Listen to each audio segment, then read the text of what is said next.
চাঁপাইনবাবগঞ্জে জাতীয় সংসদ ও গণভোট সুষ্ঠুভাবে সম্পন্নের লক্ষ্যে নির্বাচন কার্যক্রম বিষয়ক এক সমন্বয় সভা অনুষ্ঠিত হয়েছে। সোমবার 19 জানুয়ারি জেলা প্রশাসকের কার্যালয়ের সম্মেলন কক্ষে এই সভা অনুষ্ঠিত হয়। এতে প্রধান অতিথি ছিলেন রাজশাহী বিভাগীয় কমিশনার ডক্টর আনম বজলুর রশিদ।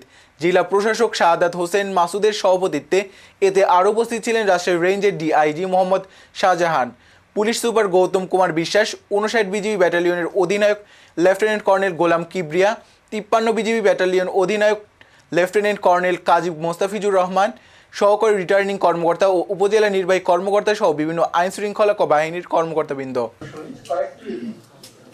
আমাদের এইবারে নির্বাচনে দুটি ব্যালট ব্যবহৃত হবে, একটি হলো সাধারণ এমপি ইলেকশনের জন্য সাদা রঙের, আর আরেকটি গণভোটের জন্য হলো গোলাপি রঙের।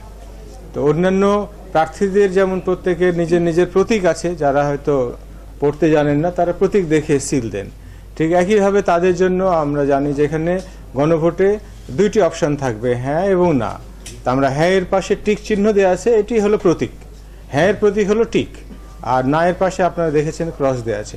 তো এটি আমরা প্রচার করছি, আমাদের অনেক টিভিসি হয়েছে দেখছেন যে আমরা টিকের পাশে সিল দিব, এটি আমরা এভাবে প্রচার করছি যে যারা হয়তো